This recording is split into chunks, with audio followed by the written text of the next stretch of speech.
आशीष ना, एक होता है ओपिनियन और एक होता है फैक्ट।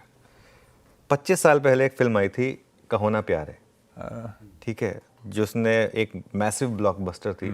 आज तक ऋतिक रोशन की सबसे बड़ी हिट फिल्म वही रही है। आज तक सबको स्टेप भी याद सबको स्टेप भी याद है। आता नहीं है करना, बात अलग है। तो उस जब वो फिल्म को करीब 3-4 महीने हो गए थे, तब मेरे पापा ने पूछा था कि क्या फिल्म है ये, कौन है ये नया लड़का आया, क्या है।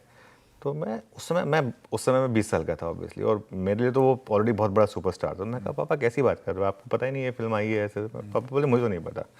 अब मैं उस स्टेज में आ गया हूँ जहाँ पर अभी कोई फिल्म आई सैयारा, उसकी बहुत ज़्यादा चर्चा हो रही है। फ्रैंकली बोलूँ ना, मुझे नहीं पता ऐसी उसमें क्या हिप है, क्या है, और ना ही मैं कोई मतलब उसको देख के लग रहा है कि मैं कभी उस ज़िंदगी में उस फिल्म को देख पाऊँगा।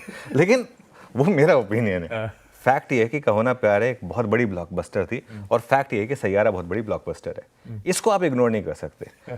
तो हमारा ओपिनियन जो मर्जी हो, मार्केट की चाल जो है ना वो फैक्ट है। इवेंचुअली टिकर जो कह रहा है वही। अब देखिए निफ्टी की चाल देखिए पिछले कुछ दिनों की, और 5-6 दिन का मूव आएगा आपकी स्क्रीन पर। 18 जुलाई से अगर आप लें, एक दिन डाउन, एक दिन अप, एक दिन डाउन, एक दिन अप, एक दिन डाउन, लेकिन कुल मिलाकर क्या हाल रहा, 49 पॉइंट, 0 बटा सन्नाटा। मतलब बेसिकली दोनों तरफ ट्रेडर्स फंस रहे हैं। इसका बेसिक मुद्दा ये है। आज सुबह जब मैं ऑफिस आ रहा था, मैं देखा था गिफ्ट निफ्टी 100 पॉइंट नीचे। मुझे हैंड ऑन हार्ट समझ नहीं आ रहा था कि गिफ्ट निफ्टी 100 पॉइंट नीचे क्यों है। यदि कल की गिरावट को आप मान सकते हैं कि अर्निंग्स का इम्पैक्ट था, कुछ वो आईएक्स का एक इम्पैक्ट था। आज सुबह मुझे कोई फ्रेश नेगेटिव क्यों नहीं दिखा।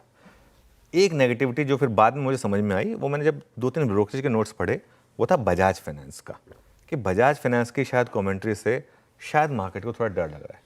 और आज बजाज फाइनेंस पर कुछ ब्रोकरेजेस नेगेटिव हुई हैं। तो अगर आज सुबह बजाज फाइनेंस गिरा तो वो मार्केट के लिए फिर एक नेगेटिव होगा। शायद ये एक फैक्टर हो सकता है उस वजह से। अदरवाइज अगर आप देखें तो एफआईएस की कल की बिकवाली परसों से कम है। बजाज फाइनेंस के नंबर से मार्केट रास में आ गए थे, वो तो कमेंट्री बाद में आई है। और कल के जो बाकी नंबर्स हैं उसमें भी कोई बहुत ज़्यादा बड़ा हाउलर नहीं है, कोई नेगेटिव नहीं है। और लेकिन जैसा मैं कह रहा हूँ, ये सब ओपिनियन है। इवेंचुअली टिकर है, टिकर से बड़ा कुछ नहीं है। टिकर जो कहेगा हमको वो रिस्पेक्ट करना है। कल भी भले भी पॉजिटिव था, लेकिन मार्केट डे लो पर बंद हुआ, ये फैक्ट है। अगर बाजार नहीं चलना चाहता तो बाजार की मर्जी, उस हम कुछ नहीं कर सकते उसमें। अभी के लिए एक रेंज है 24,850 से 25,250।